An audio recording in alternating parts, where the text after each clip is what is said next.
Right. 44, 17 against. The motion is carried.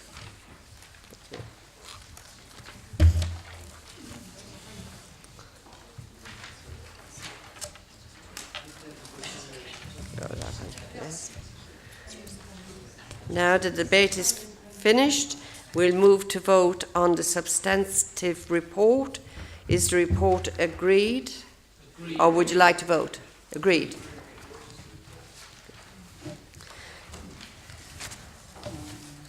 So, item 8, Rains Power Community Forum. Councillor Crowe.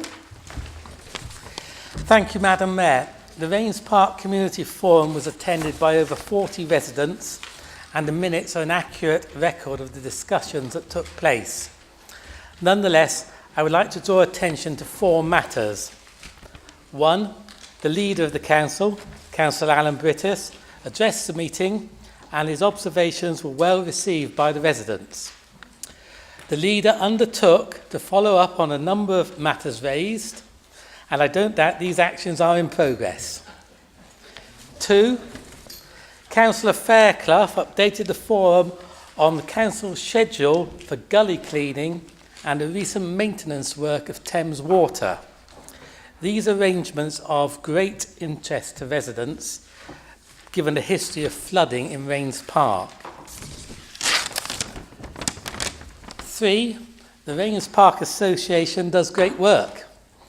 It has ambitions for the area, and in particular in respect of the transfer of a small piece of land from Network Rail to the council. This is necessary to widen the pavement by the pedestrian crossing on Approach Road. This is a safety issue and needs to be progressed urgently. 4. Residents are concerned about Morley Park and the presence of Japanese knotweed. Members will recall that the playing fields on the site have been leased to the Ursuline High School, and that in September last year, TV presenter Claire Balding presided at an opening ceremony. Unfortunately, the playing fields are still not in use, as action continues against the pesky knotweed. Madam Mayor, that concludes my report on the Rains Park Community Forum. Thank you. Thank you. Item 9, Wimbledon Community Forum. Councillor Holmes. Madam Mayor, thank you very much. We had a very well-attended Wimbledon Community Forum. We received a number of reports, including on Merton Healthcare, also on the Wimbledon Master Plan, and like the Rains Park Forum, we also had a report from the Leader of the Council. Thank you, Madam Mayor. Thank you.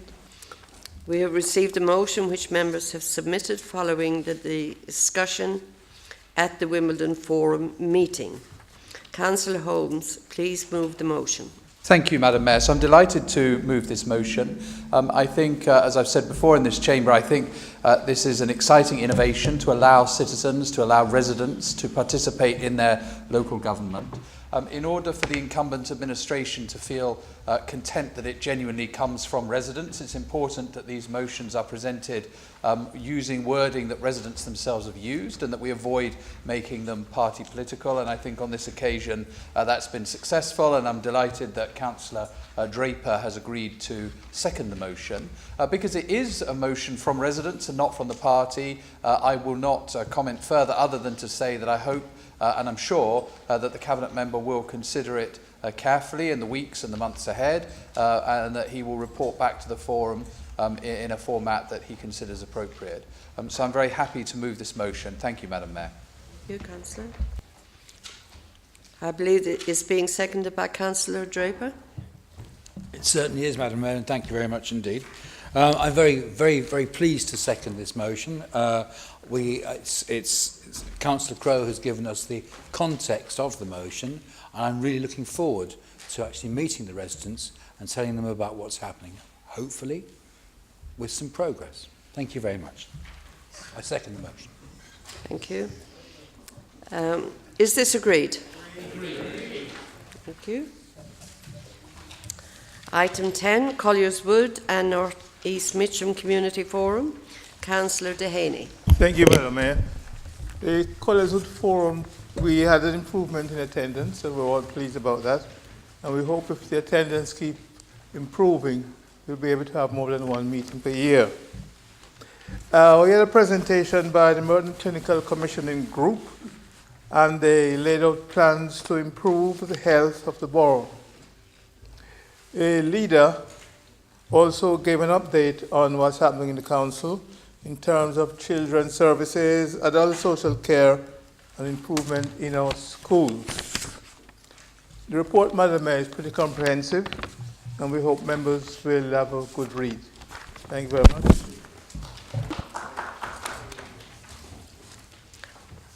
Item 11, Morden Community Forum, Councillor Cowper. Thank you, Madam Mayor. Well, the minutes are there for you to read. Just a few items from them. It was announced that the Morden Leisure Centre was completed and would be opened on the 6th. Apart from that, there was a lot of discussion about the Morden regeneration plan. And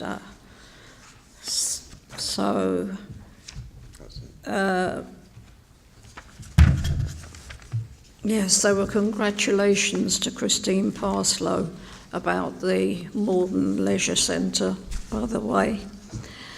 There was also some discussion on the Merton Health and Care Plan, and then the open forum. But as I say, the minutes are here for anybody to read. And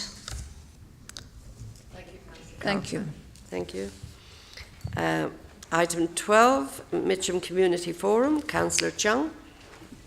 Thank you, Madam Mayor. The report is set down before you, so it's not my business to go over it again. The agenda items are all there. They were very substantial agenda items in respect of Mitcham.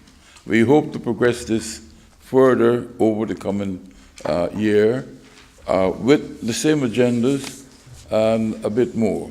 I think Mitcham is actually growing and developing, and it's been enriched, and the intention is to actually ensure that we progress that very speedily.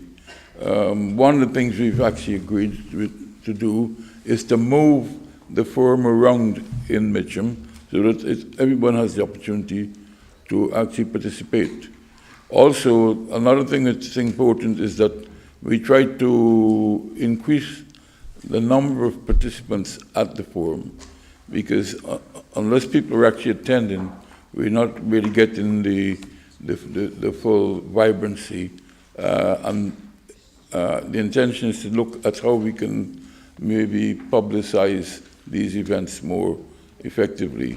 For example, we're working through residents groups and associations, etc., etc.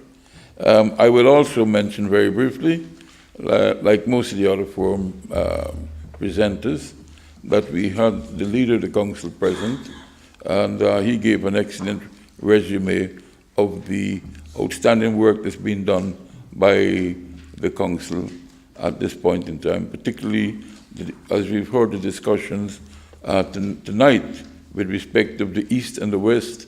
I'm pleased and welcome that everyone seems to be talking about bridging that gap and bringing Merton together as one. We've got a long way to go, but I think we need to continue to strive to do that. The Wilson is something that we at that end are very concerned about, and I think if we don't get it, there's going to be a heck of a lot of protests, because the question is really being asked as to why we started with the Nelson when there was a greater need for it being in the Wilson. But anyway, I said to my Mitcham residents, don't worry, we're going to get the Wilson. Time, please, Councillor. Thank you. Thank you. Item 13, the Liberal Democrat motion. Councillor McGrath, please move the motion. Madam Mayor, this is a very simple motion, and I was very pleased to see from the Labour amendment that they've accepted the basic principle of the motion and are supporting it. I hope that the Independents and the Conservatives will support it as well.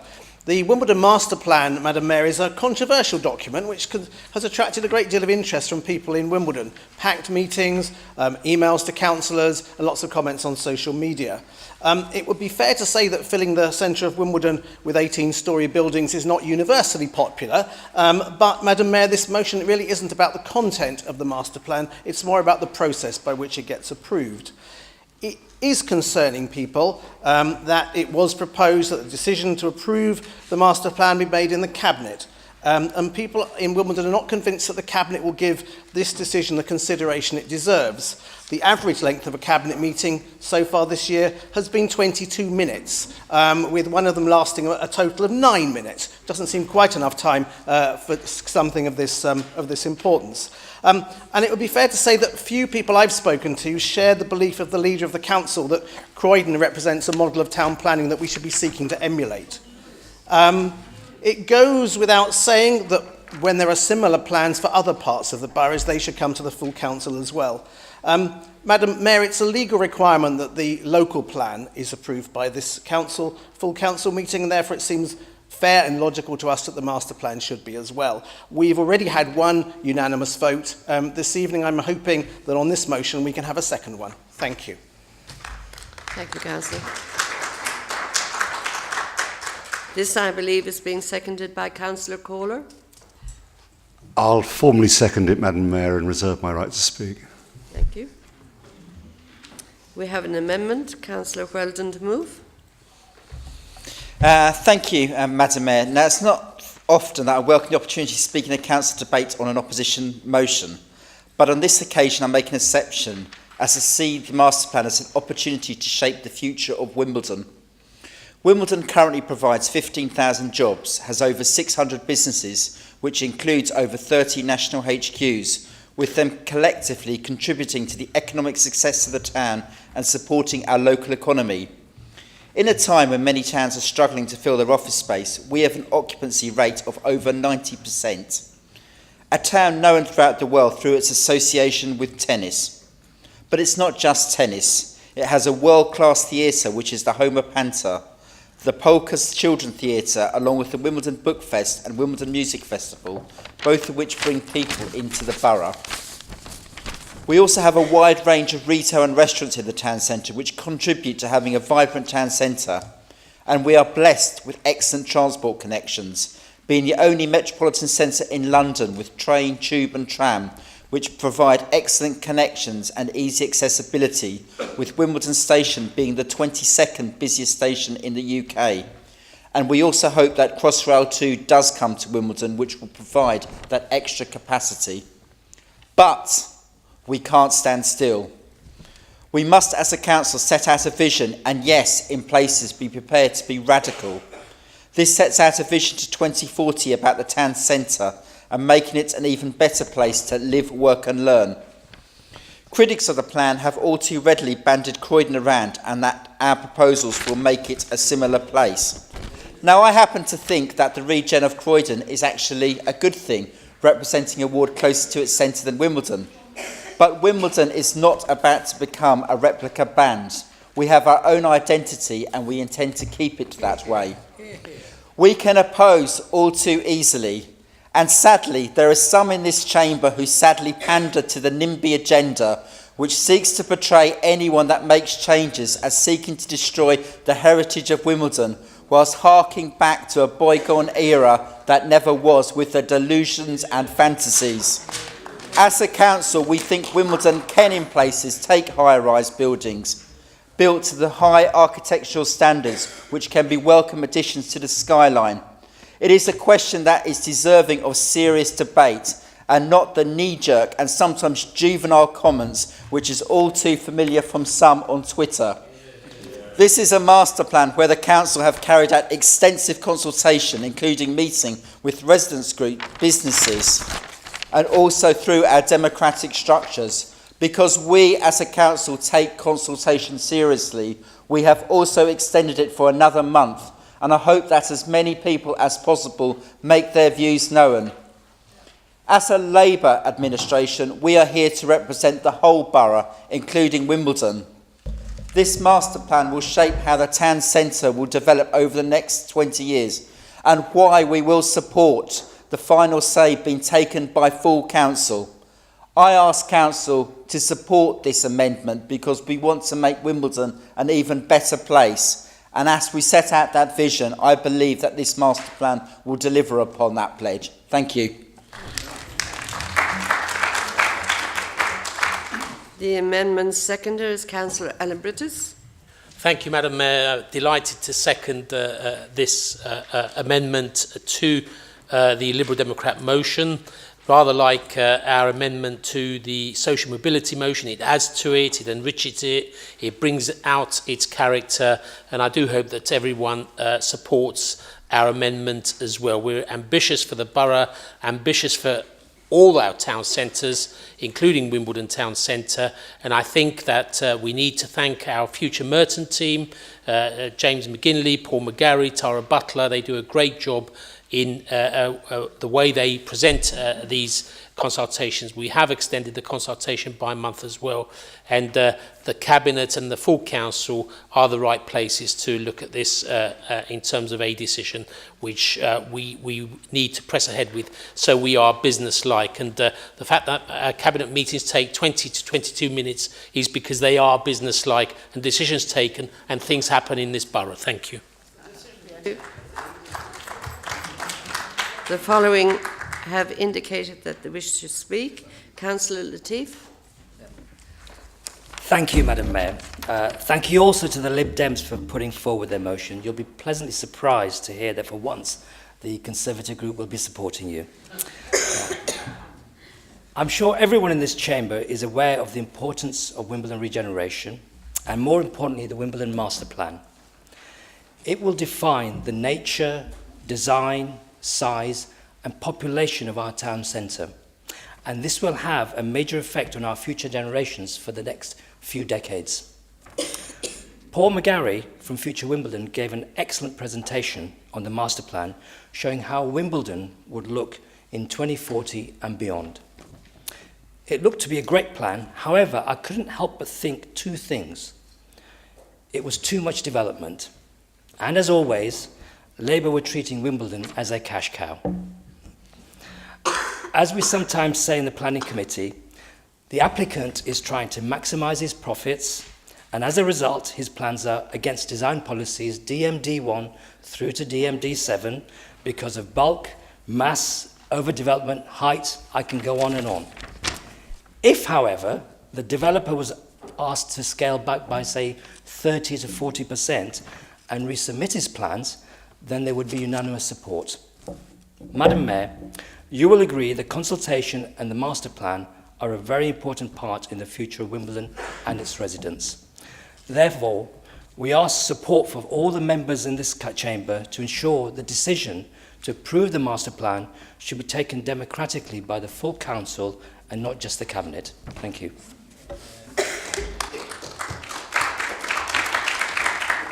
Councillor Cllr, do you wish to come in here? No, thank you. Okay. There are no further speakers. Councillor McGrath, do you wish to use your right of reply? No, I don't think I need to. Thank you. Thank you. I will now call for a vote on the amendment first. Can we have a show of hands? In favour, please.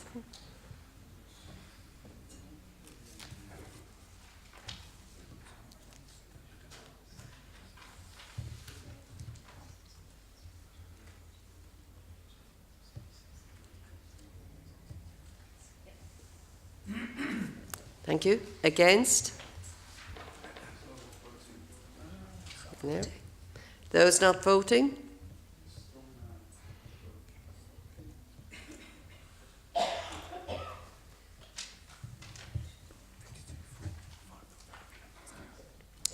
Right, 52 for, none against, and 5 no votes. It's been carried. Labour amendment is being carried. So I now call for a vote on the substantive motion as amended. Can I have a show of hands, please? Agreed. Agreed. Unanimous. Thank you. Councillor Williams, please move the motion. Well, thank you, Madam Mayor. Using the words of my successor as leader of the council, I'm ambitious for this council, this motion is about good governance, and I hope it will command again full support across the council. I've written separately to the leaders; they haven't come back to me specifically on any point, and I hope I've clarified that there is no hidden agenda intended in this motion. It's probably prompted in part by the fact that we've had the Boundary Commission come to us recently reminding us that we need to look at our boundaries and refresh them, and we need to do the same. I think most members of the council, or if you're not yet, you soon will be, school governors are very familiar with how annually we're invited to look at policies and procedures, just in case Ofsted walk in on us. But it's equally important that we do that as a council. It's also worth reminding ourselves, because the majority of members here were elected post 2002, which was when the Local Government Act 2000 was implemented. And prior to that, the council worked in committees. And so a council meeting, for example, simply received the reports of each of the committees, decided whether those issues that had been under delegated powers resolved were appropriate, and in particular dealt with recommendations and motions. Of course, when we got to the change to local cabinet government, it was no longer the case that the council had the same role in decision making. And for some members, of course, that was also not a welcome change, because it also meant that they'd built up expertise on committees that they no longer had. I don't advocate specifically for that level of change, but I do think it's important that we look at our standing orders. There are some bits of our standing orders that Councillor Holmes has reminded us we could use and don't. We don't actually, it's there, use questions in committees. There are things that need changing because, quite rightly and pragmatically, as a council, we've realised that we need to do something with councillor questions. We've created priority questions and non-priority questions, and how they're handled and how they're divided. None of that is actually in the Constitution. So let's have an opportunity to look at this. Let's seize the opportunity to tidy up, and let's be ambitious for the council, and let's hope that we can have a report from a working party to the next meeting of the Standards and General Purposes, which doesn't actually meet until the 14th of March. And it would only be at that point that any commissioning work that would involve officers would begin to take place. So this isn't going to happen in a hurry, but I think it's something that we need to do, and I hope you do agree. I believe it's been seconded by Councillor Holden. Yes, thank you, Madam Mayor. I formally second and reserve my right to speak. Thank you. The following have indicated that they wish to speak. Councillor Southgate.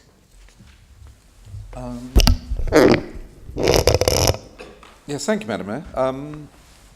Just a little history note for you. I'm going to take you back to 2007.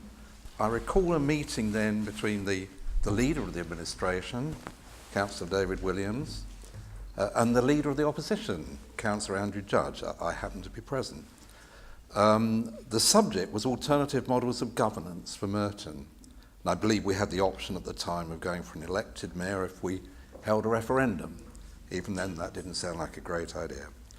But both leaders agreed they've no wish to move away from the existing model of a strong leader in cabinet, and a consideration of alternatives never went any further. Now, it's a few years ago, I know, but I can't really think for the life of me what might have changed that consensus now.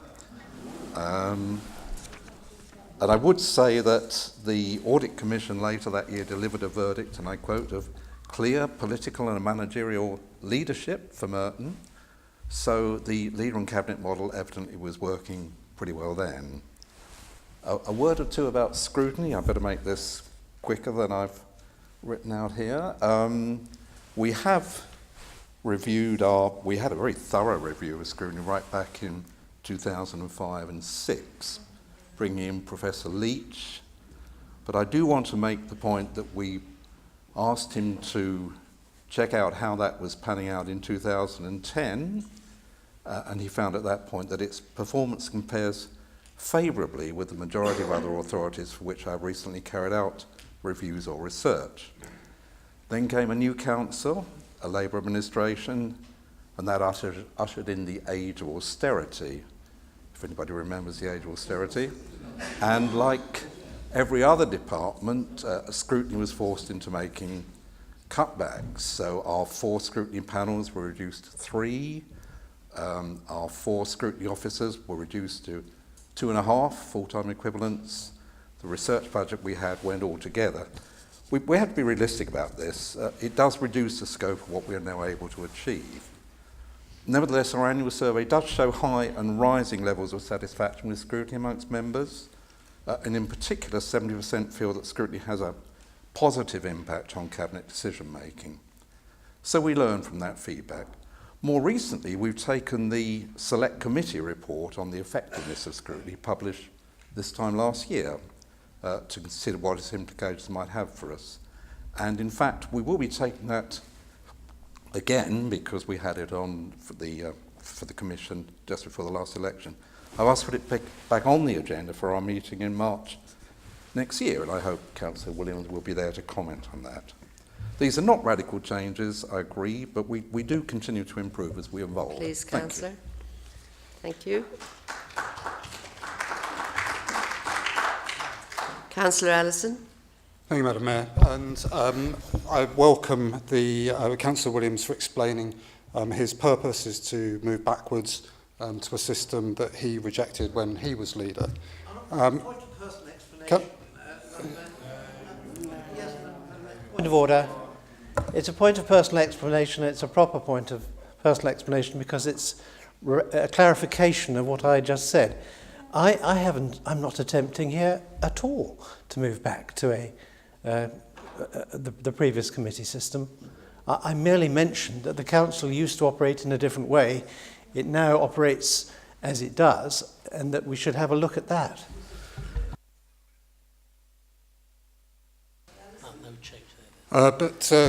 Can I begin by saying that we welcome opportunities to be self-critical and to analyse the effectiveness of how we do things. There is an annual review of the effectiveness of our scrutiny function, and without putting words into the mouth of the Chair of Scrutiny, who's already spoken, and whose work over the years actually should be acknowledged, I think there is broad satisfaction with how effective scrutiny is and a sense it's a good system that works. A key aspect of being businesslike is to regularly question the way you do things. However, a properly businesslike organisation will not obsess about processes or navel gaze. It will focus on results. Here in Merton, what our residents think is what matters most. We're very grateful to long-standing colleagues like Councillor Williams who are able to compare us now to how the council was historically. But according to the independent surveys carried out in Merton, the number of residents who believe the council is well run is at an historic high. We should not just ignore that. We should also bear in mind that just 6 months ago, voters endorsed the way we do things. Nostalgia about a golden past is natural, but although the bureaucracy of any large organisation can be annoying, particularly when you're in opposition, we should also reflect that the present system has delivered a period of stability for the council that has put us in a very strong position to improve. In the 5 years to 2002, we had 5 leaders. In the 17 years since, under the present system, we've had only 3.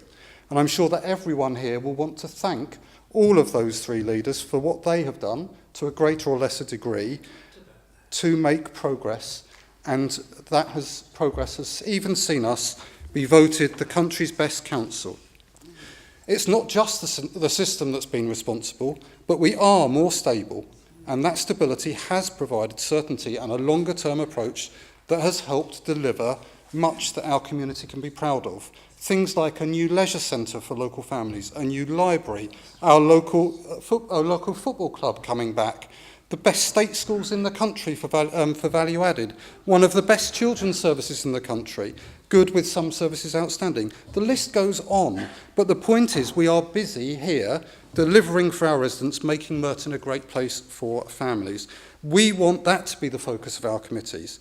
A battle over the system, fights about powers, arguments about proportionality, squabbles over who should chair this or should be vice chair of that, they are not a good use of our time. This Labour group is not complacent, and with each new intake we gain more knowledge from which we can learn and improve. And of course, we will continue to review our own performance. But we support our scrutiny system and thank those who take part in it. In short, we don't think that now is the right time to abolish or tinker. Time, Councillor. We oppose the motion. Thank you. Councillor Holden, do you wish to come back in here? Yes, Madam Mayor, thank you.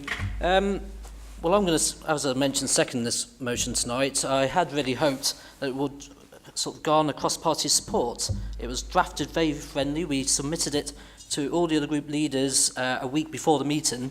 It was open-ended. We invited feedback. Councillor Williams has made personal overtures to people in the week, and well, he'll answer when he comes back in a moment, but really we'd like people to back this. It's a friendly motion. And also it's very helpful thing as an organisation to consider what we do as a council. Yeah. I mean, we've got to conduct our business well in this chamber and in the committees. And we also, as Councillor Allison says, we've got to look at ourselves and our practices. I mean, for instance, is business here that we're doing tonight, for instance, working well for residents? We've had a couple of unanimous motions, so clearly it does sometimes. But what can be done better? There's always things that can be done better. Can we involve our residents more in our deliberations? I mean, for instance, can we give more roles to backbenchers? What innovations can we adopt? I mean, this is so open-ended. We really thought you'd back this. And given it's been 12 years since there was any proper serious review, doing a review now in this first year of this municipal cycle is actually quite a sensible time to do it. It's not in any election year, for instance. Anyway, so I don't really want to prescribe at all what this task group should do. I mean, that could have been done later. But for me personally, good scrutiny is important. That's my personal interest, and I'm glad that Councillor Southgate also is interested in that. Scrutiny's main function is to be a critical friend to the Cabinet.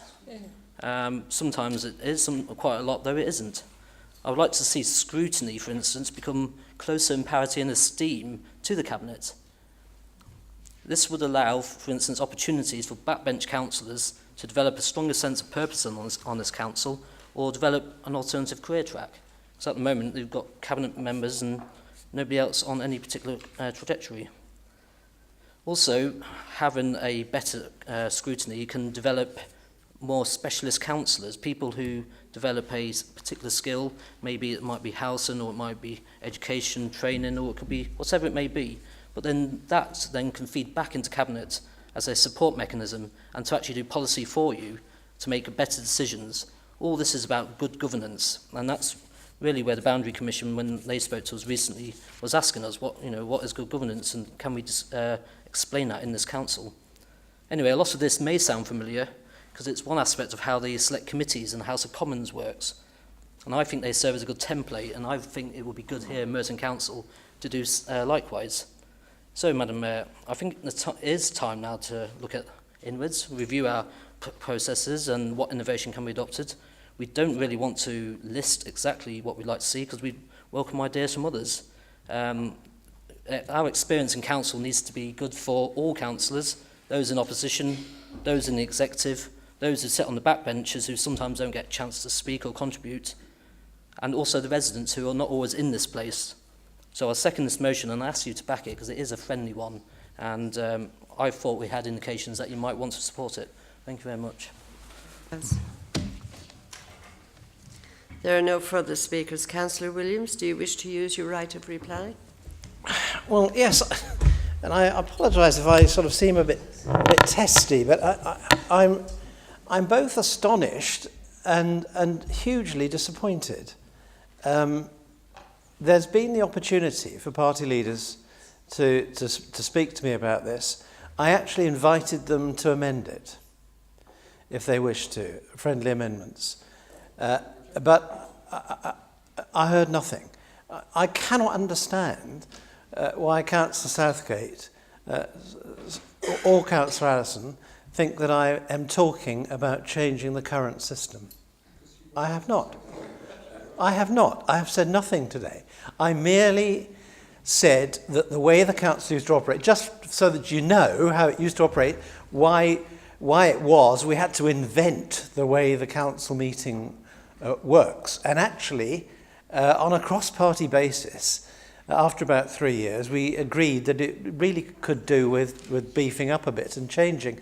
So we changed it in 2006, but we haven't looked at it again since then.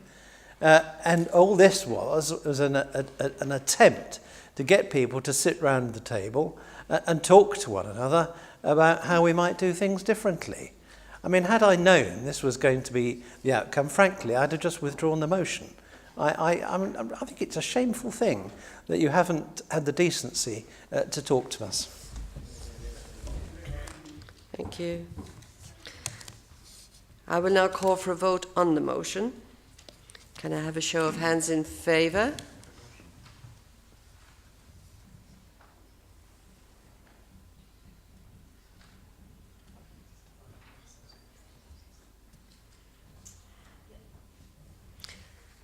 Thank you. And against?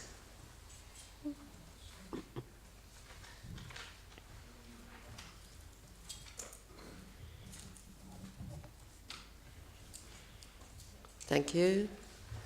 Those not voting?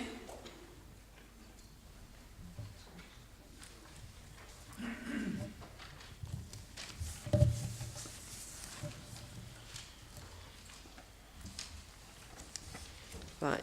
22 for, 32 against, 2 not voting. So the motion is lost.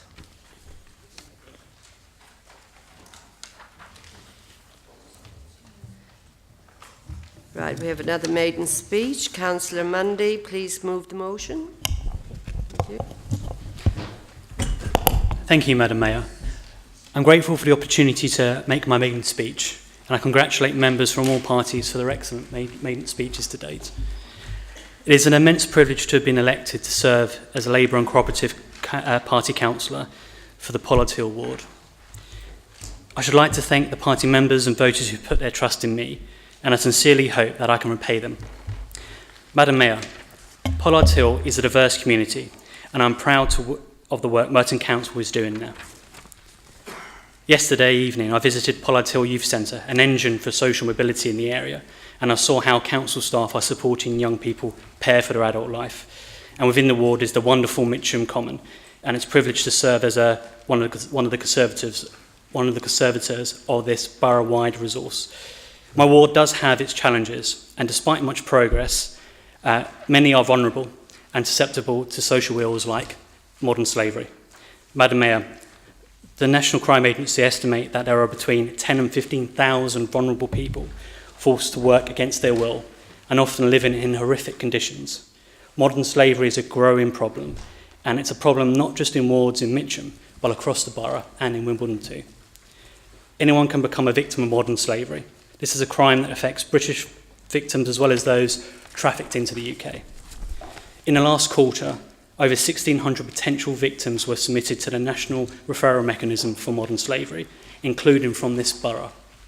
Victims of modern slavery have often been promised a better life or a legitimate job before they're exploited, and by the time they find out that the job doesn't exist, they're already enslaved like Merton resident Kevin. Kevin, not his real name, grew up outside the UK, but made Merton his home several years ago. He had hopes and dreams like any young man, and was looking for a work as a cleaner.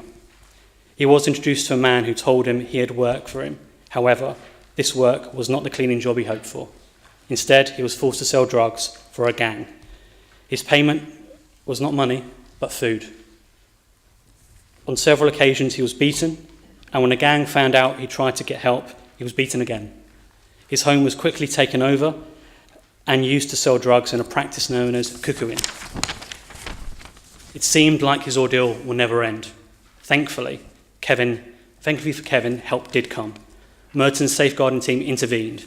Kevin has now been moved out of the area, free from his bonds of slavery, but alone and without the family and loved ones he is accustomed to. The Cooperative Party has shown leadership in organising over 50 local authorities across the political spectrum, and they've all agreed to implement the Charter, this motion in front of you tonight. This will build on the work already undertaken in the Council and commit us to auditing our supply chain to ensure that neither we nor any of our suppliers are inadvertently contributing to this crime. If you agree tonight, we will build on past moves to stamp out modern slavery, including the Coalition Government and Modern Slavery Act. In a speech on slavery to the House of Commons in 1791, the anti-slavery campaigner William Wilberforce famously closed by saying, "Having heard all this, you may choose to look the other way, but you can never say again that you did not know." More than 200 years later, we cannot look the other way. Modern slavery is a problem in every borough of our city, and we must tackle it. I urge you to vote in support of this motion, and I urge you all to make this motion unanimous. Thank you very much.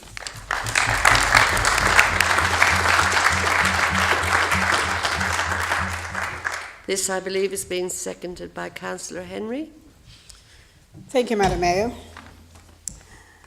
The statistics are showing there are more than 40 million people in modern slavery across the world, and in the UK there are estimated to be between 10,000 and 13,000 victims of modern slavery. How can this be in 2018, in one of the richest nations on earth? I am very proud as a corporate and a Labour Party member to be here today speaking in support of this motion which urge the Council to sign up to the Corporate Modern Slavery Charter. I know that the work the Council does will always have best practice in terms of employment, but by signing up to the Charter we have a comprehensive set of targets so that we can make sure no one is at risk of this abuse. We become a beacon so that we can then go out into the rest of the world, of the borough, and help to install best practice, thinking in all our business, big and small. People should not be being trafficked or being coerced into unpaid work. We have a responsibility to ensure the well-being of our residents. Council throughout London and the UK have signed up to the Charter, and I am proud to add Merton to that tonight. I second the motion. Thank you. We have two amendments, and we will take each motion in the order in which they were submitted. Councillor McLean, would you like to move the first amendment? Thank you, Madam Mayor, and thank you for allowing me to propose the amendment. Madam Mayor, it is right that we as a council do all we can to tackle modern slavery, and that is why I welcome the opportunity to speak in favour of the Conservative Party's amendment. Madam Mayor, prior to 2010, there was no bespoke legislation, and the law enforcement response was not sufficiently coordinated or effective to deal with modern slavery. Giving law enforcement agencies the tools to tackle modern slavery is paramount in achieving successful prosecutions and at the same time protecting victims. The Modern Slavery Act 2015 does just that. Introduced to Parliament by a former member of the Conservative group on Merton Council, the then Home Secretary and now Prime Minister Theresa May, the Act not only consolidates all modern slavery legislation into one Act, assisting both the police and prosecutors, but introduces other equally important measures to improve the criminal justice response. Madam Mayor, the Modern Slavery Act 2015 brought on new powers to tackle modern slavery by creating the Independent Anti-Slavery Commissioner, bringing in strong new legal powers, and creating the National Referral Mechanism. A crucial part of the Act from our perspective here in Merton is Article 54, which calls for full transparency in supply chains. Supply chain visibility is no simple matter. The multi-tiered complexity of modern business makes it difficult for organisers even to be aware of risks they may be facing, never mind map and manage them. It gets harder and harder to see through layer upon layer of the supply chain, all the way up to the people that matter, maybe working hunched over crops, thousands of feet up in remote rural areas, miles away from any high street client. Madam Mayor, it is shocking that forced labour is embedded in so many supply chains. It has become normalised, and when so little value reaches the people working at the end of our supply chains, it is not surprising that slavery is so widespread. Madam Mayor, since the passage of the Modern Slavery Act in 2015, many councils have adopted their own modern slavery statements and motions. And whilst here in Merton we are later than some other councils, it is right and proper that we do all we can to bring modern slavery to an end in our borough and indeed across the country. The Cooperative Party's Charter Against Modern Slavery contains important provisions. However, by adopting our amendment tonight, Merton Council will commit to publishing a modern slavery statement fully in line with the 2015 Act. This statement will allow the community to see what action has been taken to ensure we are doing all we can to stop this odious practice. Madam Mayor, I beg to propose the amendment. Thank you, Councillor. The amendment seconder is Councillor Ormrod. Thank you, Madam Mayor. I'm going to keep this short because my voice, as you can tell, is about to go. I second the amendment. I think that we've actually had a lot of agreement this evening, some disagreements, but this is obviously a subject area which I think would be hard stretched to find anybody who's not passionate about. I mean, the numbers talk for themselves. It isn't acceptable. I think hopefully you'll see that our amendment, again, is a minor one. And we are asking for the minor amendment for the council to publish a Merton modern slavery statement in accordance with the Modern Slavery Act, which is legislation for that to pass this evening. Many thanks. Thank you, Councillor. If there are no further speakers, Councillor Mundy, do you wish to use your right of reply now or after the second amendment? I'll hold my right to reply, Madam Mayor. Thank you. I will now call for a vote on the first amendment. Can I have a show of hands in favour? On the first amendment. Thank you. Show of hands against.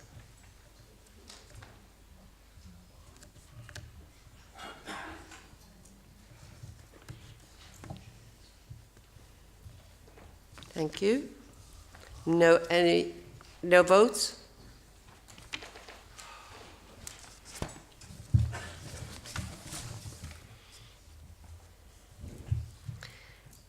(24 for, 33 against, no votes. Amendment's lost. Thank you. So we have another amendment. Councillor Bokhari to move. Thank you, Madam Mayor. Let me just say that was an amazing speech, because what you did was you talked about real people and a real situation. We welcome the motion to raise an awareness about modern slavery in the UK. It's incredibly important. Support must be given to the victims and should be beyond 45 statutory days. That's ridiculous. So as a council and as citizens, we must be all vigilant of such practices and challenge any business that we may see relying on low-cost labour. And I know that many people who have started employment would join a trade union, for example. I'm one of those people who did that and became a rep for a trade union because I believe that we must protect all our workers and their rights. And those rights should apply to every single person. Again, I hope this is an amendment that we can all support. It's very minor, so let's just go with it, please. to support this motion.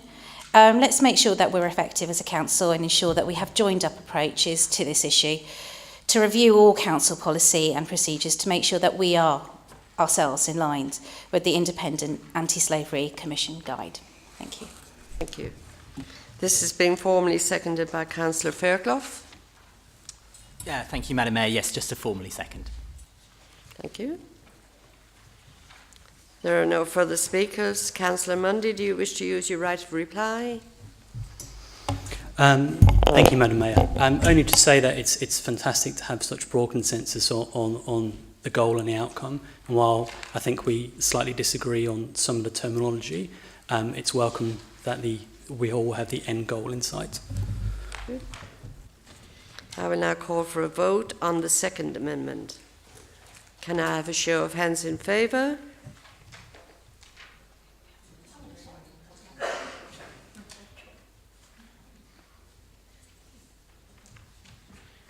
All those against? Thank you. Sorry.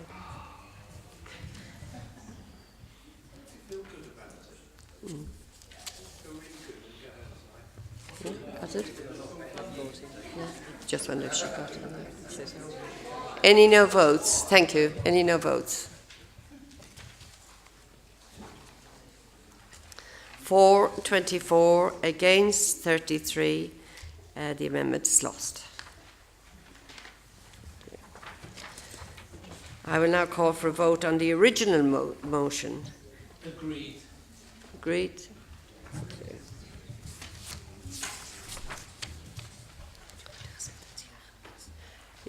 Sorry, is that unanimous? Yes, thank you. Councillor Macauley, please move the motion. Thank you, Madam Mayor. Here in Merton, we pride ourselves as being a diverse borough and valuing the contributions and the positive benefits that our diverse communities bring. Yet, to many of our residents of Caribbean and African background, there is a feeling of no one cares about the important contribution of the Windrush generation. The government, in its Brexit negotiations, will ensure that the rights of EU nationals residents in this country are protected through the registration scheme. Indeed, this council is also making plans to secure the residence rights of EU nationals. But what about the Windrush generation?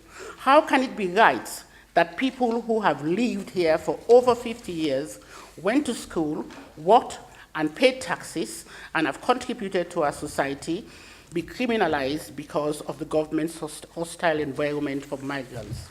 The Windrush generation and their families have been the backbone of the UK. Thousands of young people were invited to the UK from both the Caribbean and African, both Commonwealth countries, to build up Britain after the war. These young people came willingly to help the mother country and worked tirelessly on our railways, buses, and hospitals. They were subjected to racism, struggled to find decent housing, but were unperturbed. They soldiered on and helped to build up the country and develop the infrastructure that we are now so proud of. Why would the NHS be without Caribbean and African nurses? The Home Office destroyed travel documents that has resulted in many people being unable to prove when they entered Britain. However, all of those who were children when they came would have automatically received a national insurance number at age 16. That should be proof in itself that they are residents. It is time for the government to give redress to individuals and families that have had their lives torn apart, resulting in them going to visit families in the Caribbean and Africa and being denied entrance in Britain on their return, or losing their jobs because they don't have a passport. Worse still, people have lost their homes and been denied medical treatment that they are entitled to. It is time for the government to put right the injustice that the Windrush generation have suffered.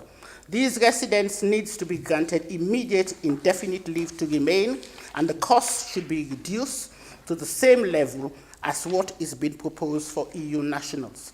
Failure to do so will be, in our opinion, discriminatory and a potential breach of the Equality Act 2010. We should call on the government to compensate all these residents who have suffered financial loss, compensate affected residents for the suffering that they and their families have incurred, support the Windrush generation, and also the citizens, and waive their citizens' application fee. It is time for the right thing to be done.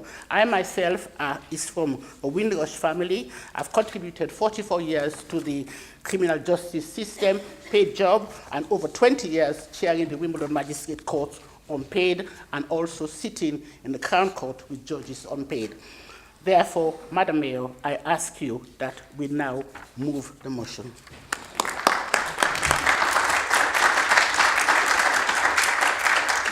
Thank you, Councillor Macauley. As we have a number of items left on the agenda, and we are now coming up to the 3-hour mark of the meeting, I would like to call for a vote on whether members want to extend the length of the meeting past 10:15. To be clear, what members are voting on is for the meeting to continue, and if the vote falls, then the guillotine will come into effect at 10:15. So can we have a show of hands in favour of continuing the meeting?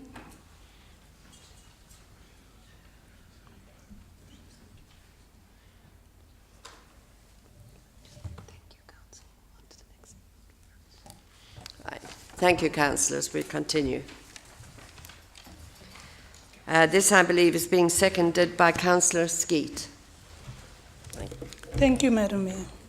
It is an honour to formally second this motion that ensures modern Windrush generations are treated with respect they so distinctly deserve, and they have so clearly been undermined by the government's hostile environment. Madam Mayor, not only had the Windrush generation been shaken to its core by this appalling scandal, but its effects also be felt by their children and grandchildren. Madam Mayor, during my time as mayor, I supported and visited many charities and community groups with connections to the Windrush generation. At a launch, I hosted for a Commonwealth leader.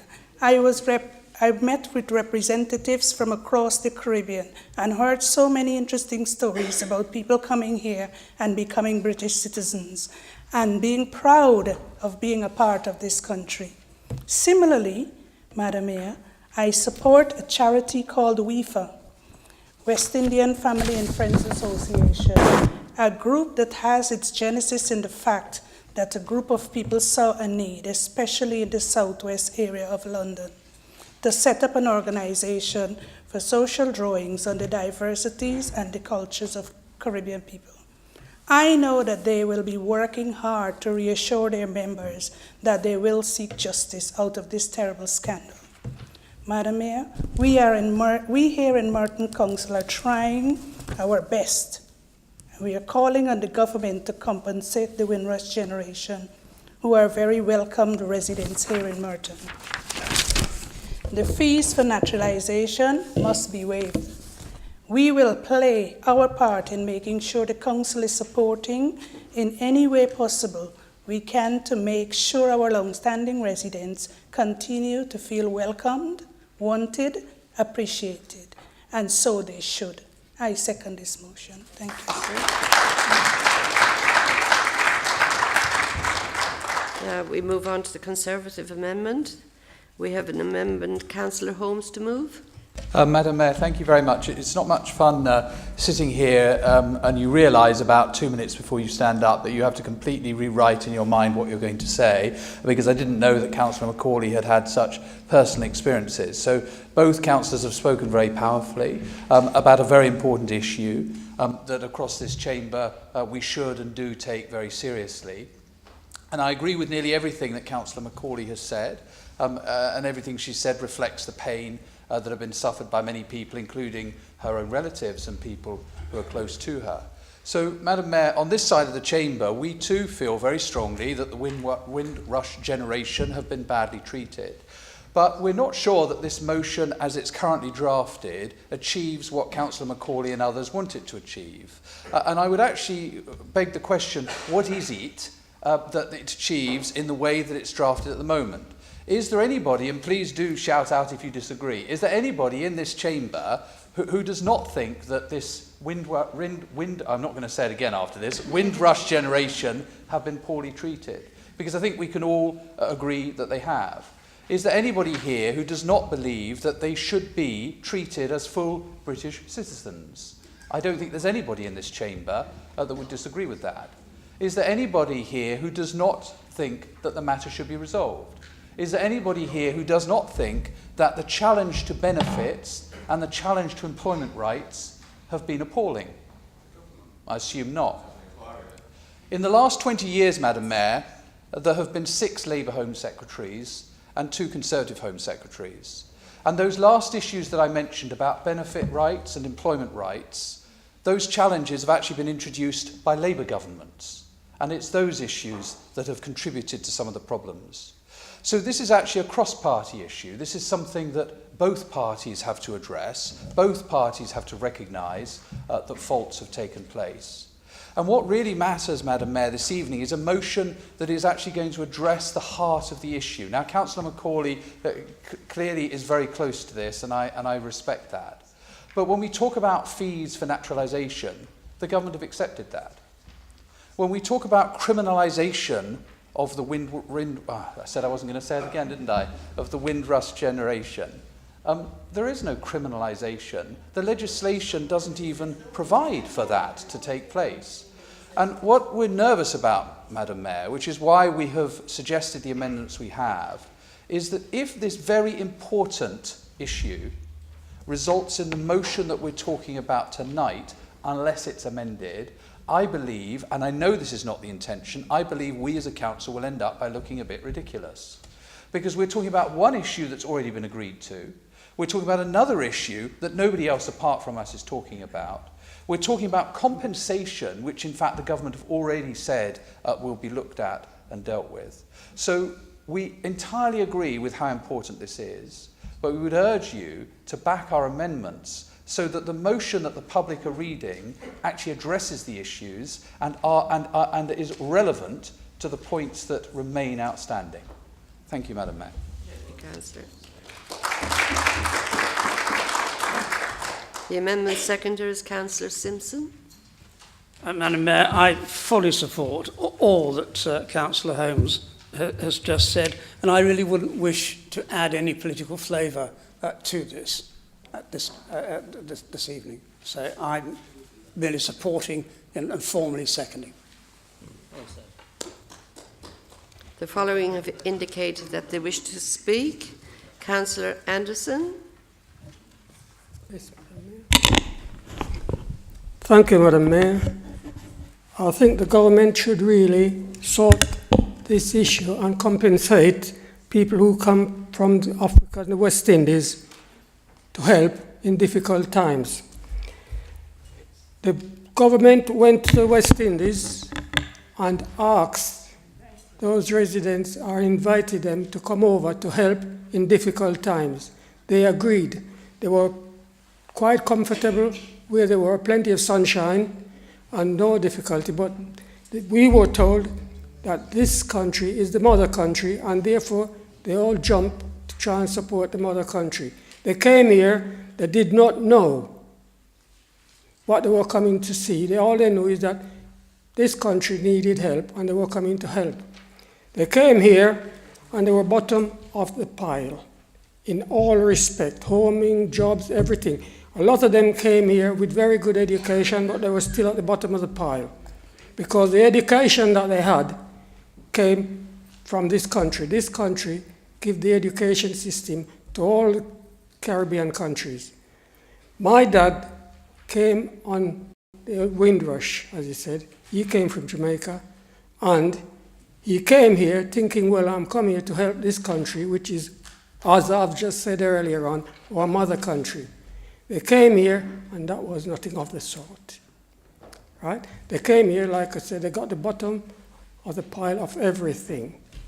We, myself, suffered trying to help this country in that process because job that my dad should have been out there to do, I grown up without a dad. He should have been there to do this job. I, as a boy, had to do that job, struggle through it, and I was happy, thinking they've come here to help this country, and everything will be sorted.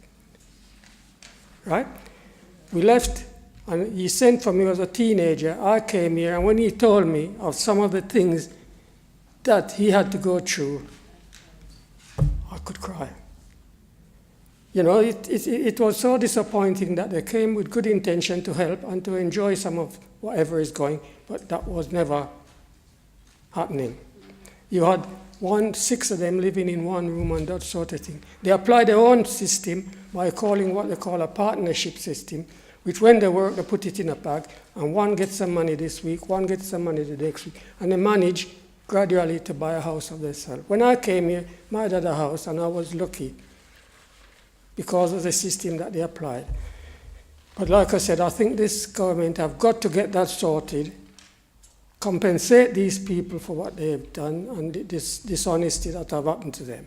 Thank you, Madam.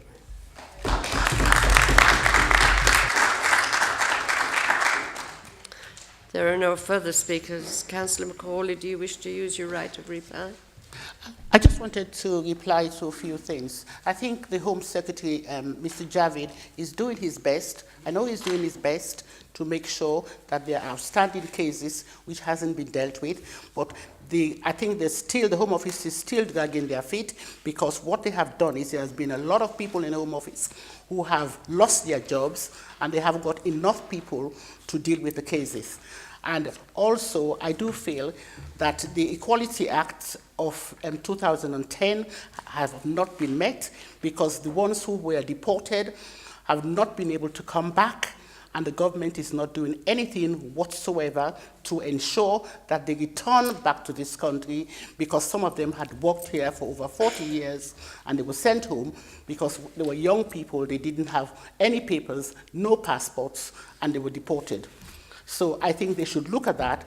As I said before, I'm quite happy with what the Home Secretary is doing, but things are not going the way or faster as we would like it to do. So I think it's the right thing to do to guide to the Prime Minister of our views in this case. Thank you.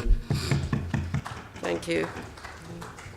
I will now call up for a vote on the amendment first. Can I have a show of hands in favour?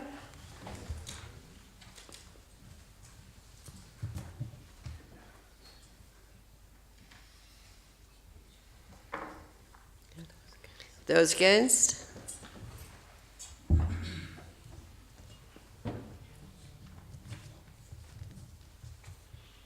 Thank you. And those not voting? Thank you.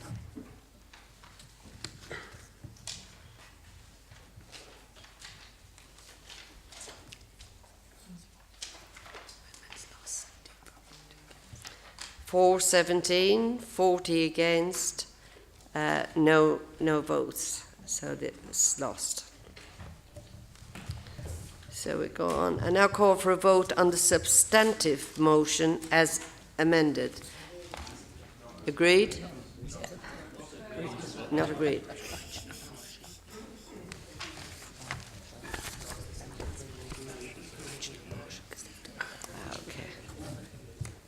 I now call for a vote on the original motion. Can I? Show of hands.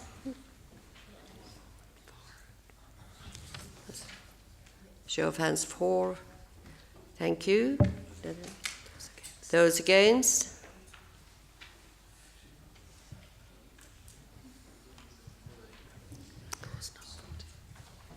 Thank you. Any not voting?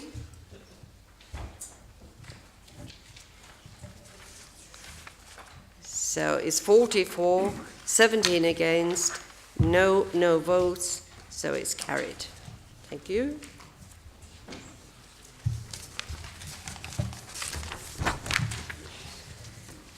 Item 17, Council Tax Support Scheme 2019-2020.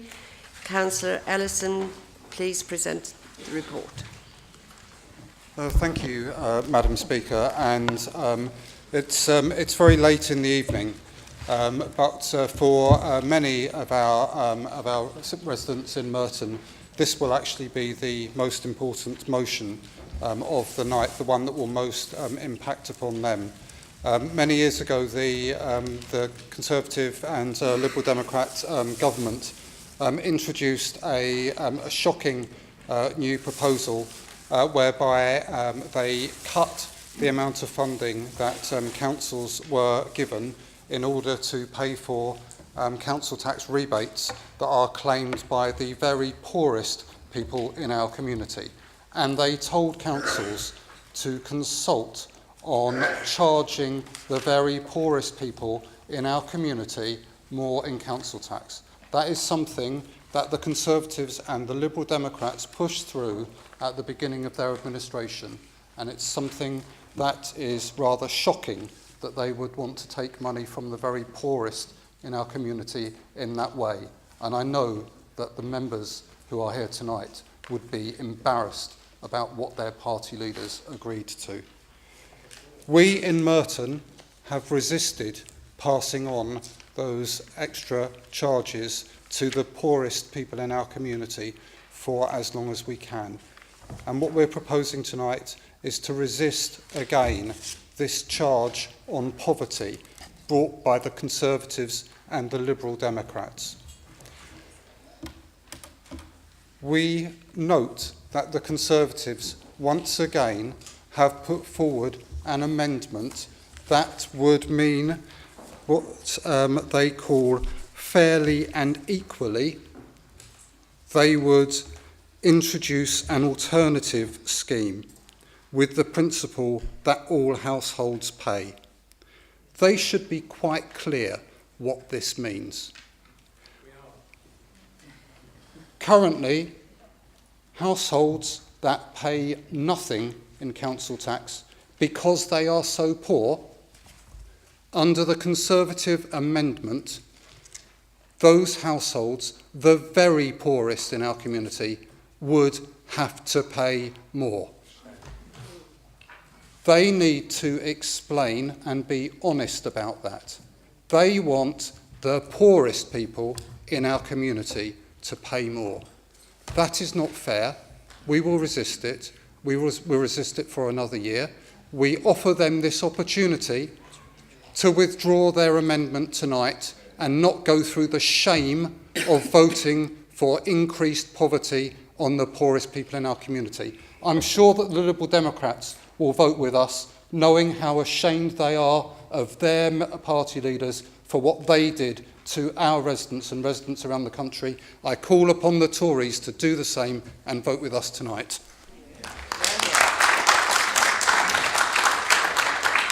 This, I believe, is being formally seconded by Councillor Alan Brittas. Thank you, Madam Mayor. This is one of our proudest decisions to continue to support low-income families in these very, very difficult times. We're very proud of this measure, and we know that residents across boroughs speak to each other, and our residents always say that in Merton, if you're on low pay, you get the fullest support from the council, especially on council tax support. And tonight, there was some surprise that there were a number of amendments that we rejected, that we pushed back. This is exactly the reason why we are minded to push back on Tory amendments, because we do not trust Tory amendments, because they can be as nasty as this one. Let us vote this down and continue with our proud support of low-income families in this borough. Thank you, Madam Mayor. Thank you. Conservative amendment. We have an amendment. Councillor Williams to move. Well, thank you, Madam Mayor. Gives us an opportunity for the Labour group to defy logic again this evening, dig in behind their leadership that doesn't follow their national leadership. Yes, probably they'll win the vote. They lose the argument, and their members will go home tonight wondering if they should have asked some more questions at their group meeting. Because the people who are disadvantaged by not having a scheme of our own are people on low incomes who have to pay the full amount of council tax and could be protected by some element of rearrangement in the way in which the tax is raised.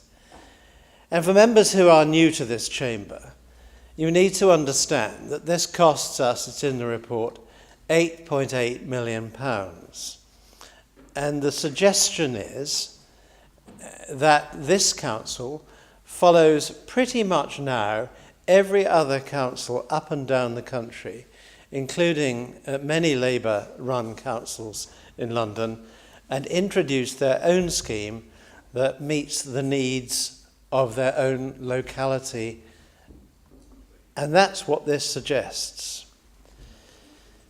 Last year, we moved a similar motion because we believe the time has come for Merton to have its own tailor-made council support scheme.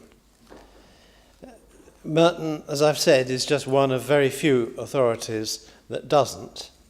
And there are indeed thousands of pensioner households in Merton who are having to pay the full 100% of this tax.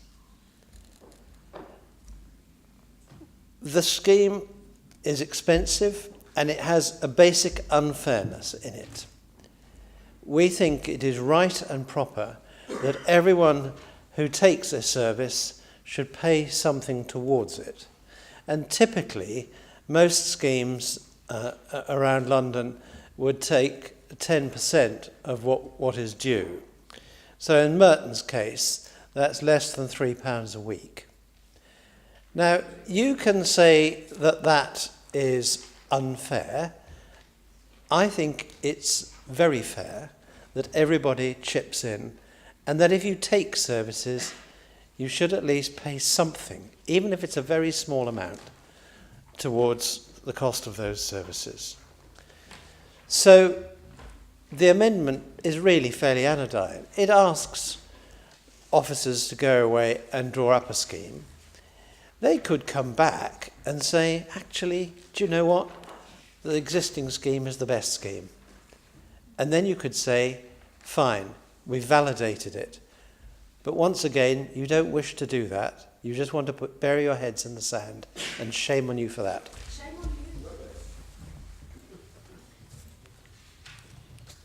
The amendment is being seconded by Councillor Whelton.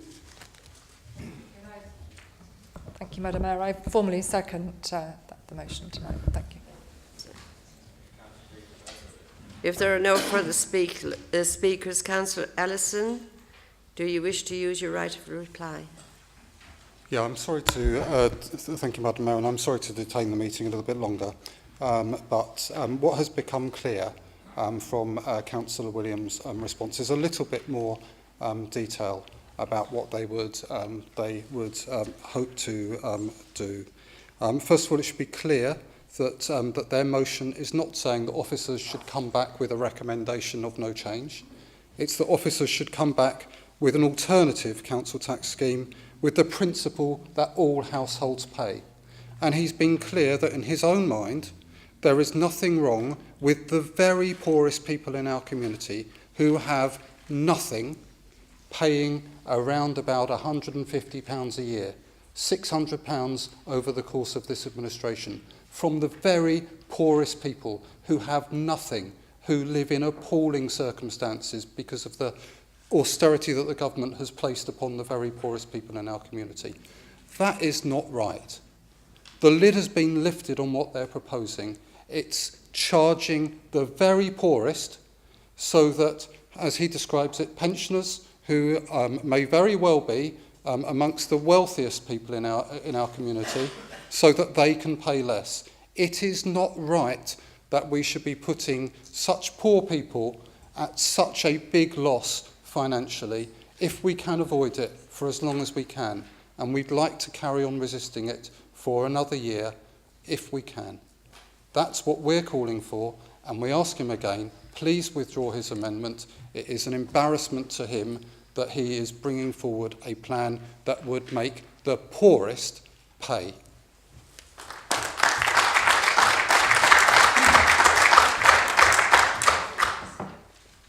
Thank you. I will now call for a vote on the amendment first. Councillors, because this is a matter that forms part of the calculation of the council tax base, we need to take a recorded vote on any vote on the amendment or the motion. Firstly, is everyone in the chamber who's voting? I think everyone is. Okay, in that case, if voting on the Conservative amendment, if members could answer for or against. Councillor Akajinia? Councillor Alan Brittis? Against. Councillor Allison?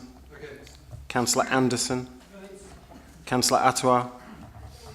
Councillor Bailey? Councillor Barlow? Councillor Benbow?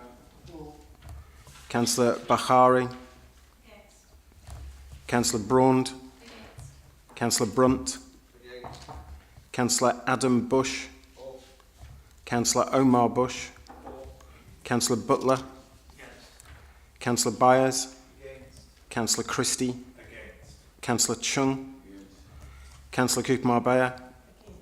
Councillor Cowper? Councillor Crowe? Councillor Dean? Councillor Dehaney? Councillor Draper? Councillor Fairclough?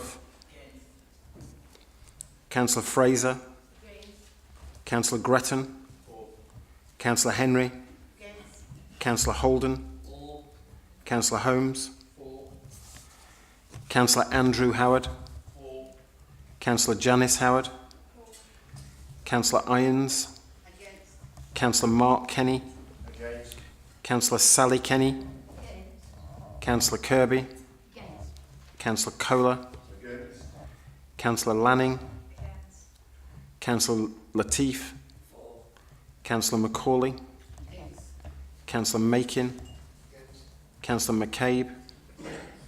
Councillor McGrath? Councillor McLean? Councillor Moulton? Councillor Mundy? Councillor Ormrod? Councillor Pearce? Councillor Pritchard? Councillor Simpson? Councillor Skeete?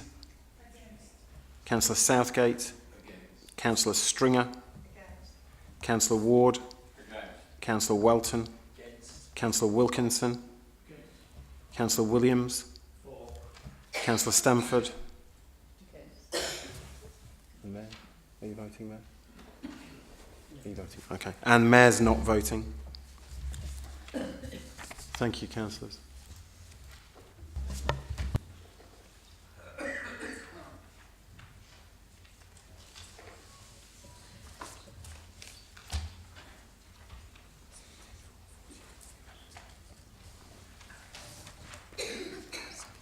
Right. 417 against 40. So the motion is lost. So I will now call for a vote on the original motion. I'm afraid, councillors, we need to go through the same roll call. So this is for the original motion, for the approval of the report, for or against. Councillor Akajinia, Councillor Alan Brittis, Councillor Allison, Councillor Anderson, Councillor Atwar, Councillor Bailey, Councillor Barlow, Councillor Benbow. Thank you. Councillor Bokhari.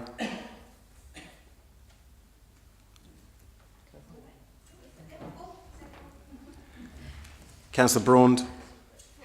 Councillor Brunt. Councillor Adam Bush. Councillor Omar Bush. Councillor Butler. Councillor Byers. Councillor Christie. Councillor Chung. Councillor Cooper Marbella. Councillor Cowper. Councillor Crowe. Councillor Dean. Councillor Dehaney. Councillor Draper. Councillor Fairclough. Councillor Fraser. Councillor Gretton. Councillor Henry. Councillor Holden? Councillor Holmes? Councillor Andrew Howard? Councillor Janice Howard? Councillor Irons? Councillor Mark Kenny? Councillor Sally Kenny? Councillor Kirby? Councillor Kohler? Councillor Lanning? Councillor Latif? Councillor Macauley? Councillor Makin? Councillor McCabe? Councillor McGrath? Councillor McLean? Councillor Moulton? Councillor Mundy? Councillor Ormrod? Councillor Pearce? Councillor Pritchard? Councillor Simpson? Councillor Skeete? Councillor Southgate? Councillor Stringer? Councillor Ward? Councillor Whelton? Councillor Wilkinson? Councillor Williams? Councillor Stamford? And Mayor not voting. 4. 4.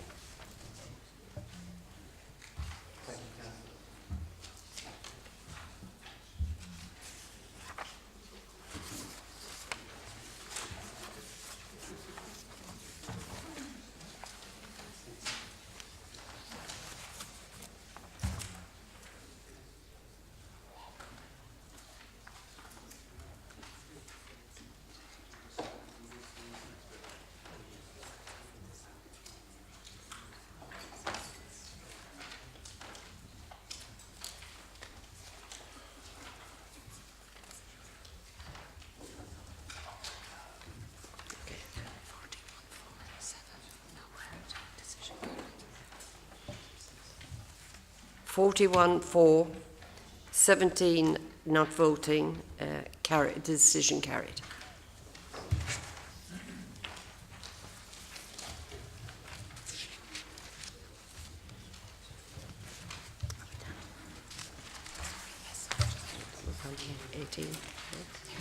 Move to item 18. Adoption of the Statement of Principles under the Gambling Act. Councillor Draper, please present a report.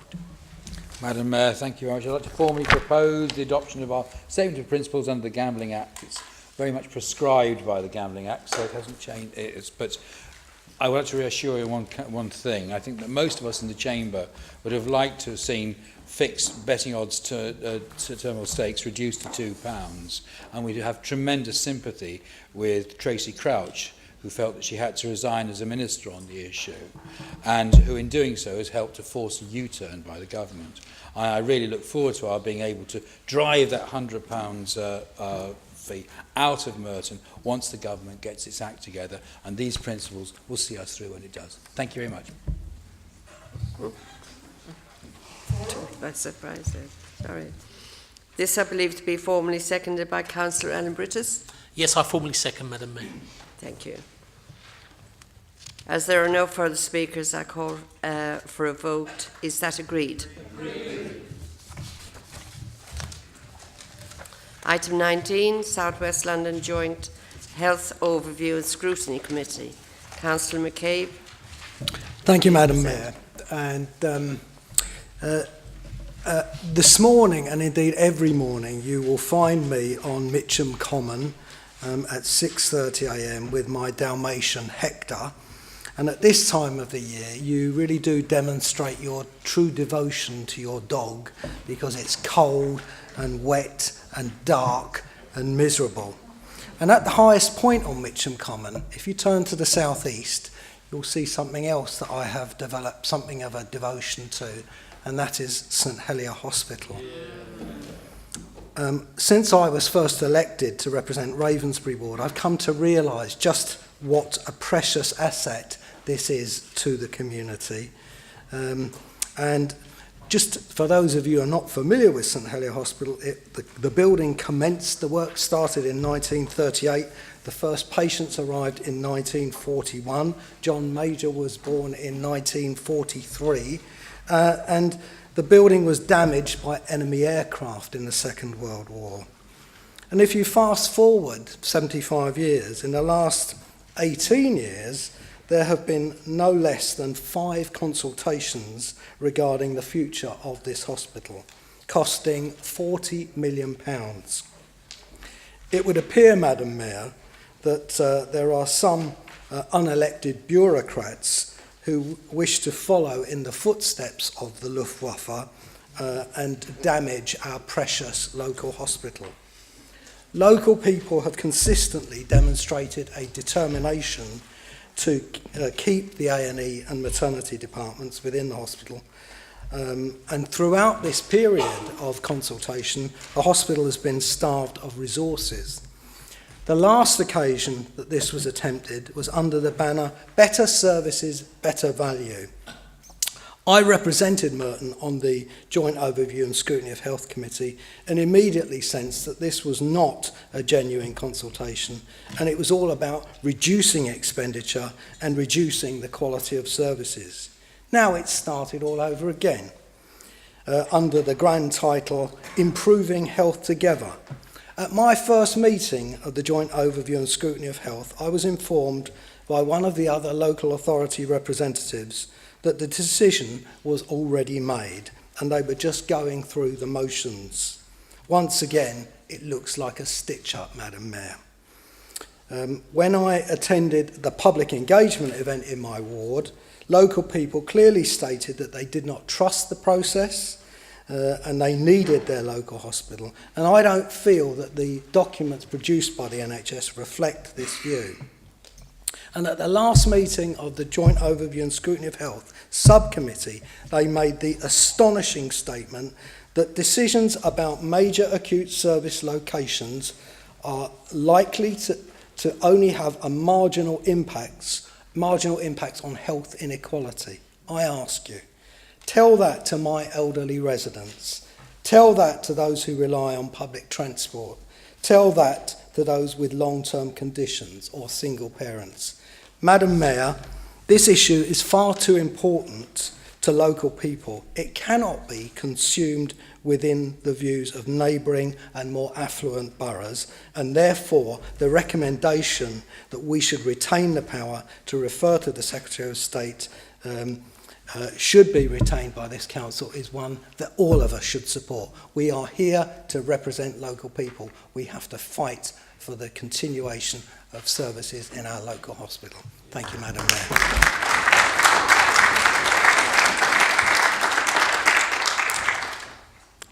This, I believe, has been formally seconded by Councillor Alan Brittis. Yes, Madam Mayor, my ward colleague speaks passionately about St Helier Hospital, about our intention to retain what powers we have over the issue of our local hospital, and therefore I am very delighted to second this decision on the part of this council and to make sure that we are in a position of control rather than discontrol. Thank you. Thank you. I have the following listed to speak. Councillor Fairclough. Thank you, Madam Mayor. There's a quotation about Shakespearean quotation. First, let's kill all the lawyers, and at 11:15, and as a sort of lawyer, I think you probably would rather that were the case. My question is about para 211 of the report. We all seem agreed that there was never a delegation made to the Joint Committee, in which case I wonder if it could be outlined to me what in fact in the terms of reference it does do that are referred to at para 211. Thank you. As there are no further speakers, I call for a vote. Is that agreed? Agreed.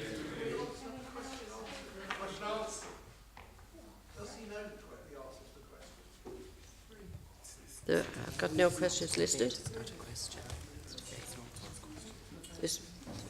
No, it's not to ask questions. I call for a vote. Is that agreed? All those for? Is that? Oh, it's agreed. Sorry. It's late.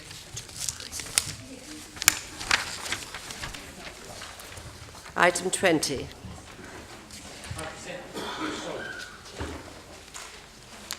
Changes to membership of committees and related matters. Councillor Allison, will you formally move the report?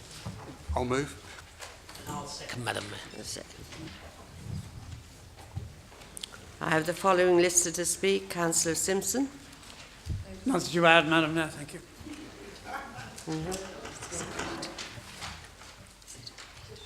Is that agreed?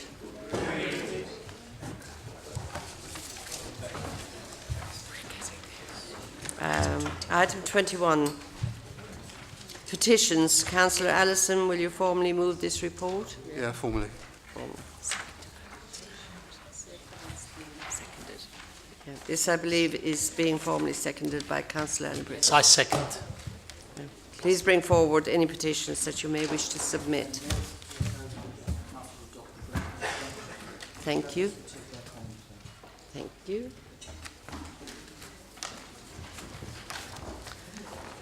Is there no further petitions? Is that agreed? Agreed.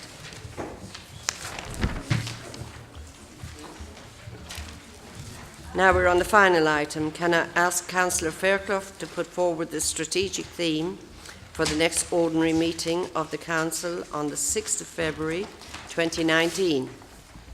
Thank you, Madam Mayor. We'd like the business to be the strategic theme of sustainable communities with a special focus on air quality. Thank you. Thank you, Councillor. With no further business, I declare the meeting of the Council closed.